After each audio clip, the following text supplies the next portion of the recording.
Who are you calling? Nick McHenry. I wanted to see if my handiwork worked. Mercy, what have you done now? Oh, so nice to know that you always assume the best of me. You're right. Sorry. Nick was proposing to Mindy tonight, and I more or less took charge of the romance department. Oh, Ross, I had the whole thing catered from soup to hazelnut tort. I took care of the lighting, the music, the ambiance. Oh, it was just like a movie. Very expensive movie. Kind of a fantasy night for me, too. Oh, no. This is not a hint, either. Poor Nick and Mindy probably don't know what hit them.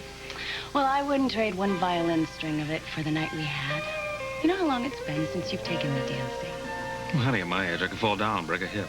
Well, you and your hips were wonderful. Kind of a Fred Astaire attacked by bees style of dancing. Great. But it did the trick, didn't it? I mean, you did get me to come back home with you tonight, didn't you? But could you believe Ellen Michael and Frank's little sister? What about her?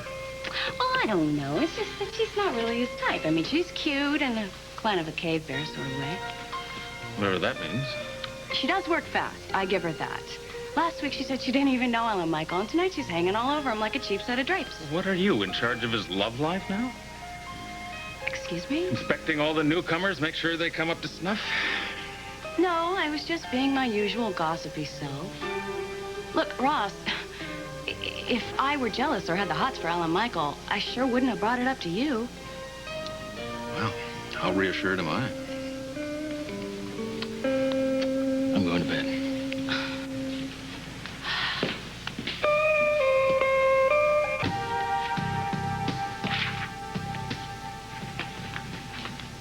Aren't you coming to bed? Oh, no, I thought I'd slip out and have a few affairs while you're resting. Hope you don't mind. I think you should come to bed, honey, and give that sense of humor a rest. You know, if the mere mention of Alan Michael's name bothers you so much, why are you working for Spaulding again? What I'm doing with Spaulding has nothing to do with Alan Michael. Now, why in the world are we talking about this? Come on, let's go to bed. No, Ross, we're talking about this because I am sick and tired of feeling like I've been permanently flawed in your mind. That I have to watch every move I make, every word I say, just to prove that I'm worthy. It's never gonna happen because you have a memory like an elephant when it comes to anything that's ever hurt you. And a permanent blank for anything you've ever done to hurt me. That is not true. Oh, the hell it isn't. I screwed up, okay? I admit that. But I don't pretend to be better than I am. And apparently that's the only type of person that you can feel close to. I thought we agreed you wouldn't bring up my ex-wife. I'm not talking about Carrie. I'm talking about your best friend. My surrogate dad, the pillar of the community, Dr. Ed Bauer. Or didn't you know he was having an affair when his wife died?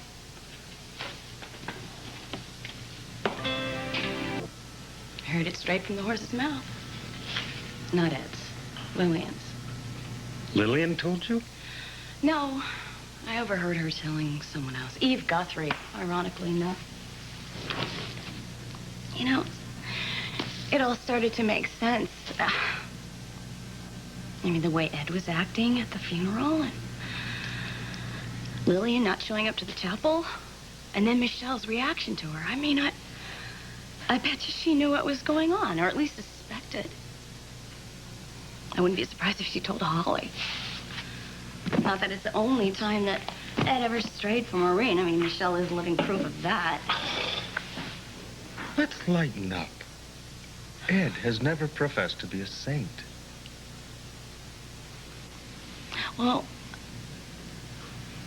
neither have I, Ross. I'm sorry, I didn't bring this up to condemn Ed, and I'm not saying he's a terrible person. It's just, how can you look to him as somebody that you admire most in this world, and then you turn around and you treat me like damaged goods? You know, people do bad things. People who aren't Ross and Marla, anyway. And yes, sometimes people lie to cover up what they've done. Unless they happen to have somebody in their life that loves them, and that maybe just forgives them just a little bit. Can you imagine what Ed is feeling right now because he doesn't have that in his life anymore.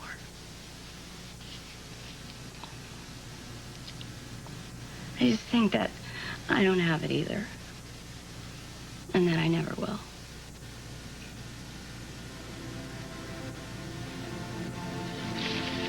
I'm sorry. Ross, please. No. You're right. I'm wrong. And I do love you. And I do forgive you.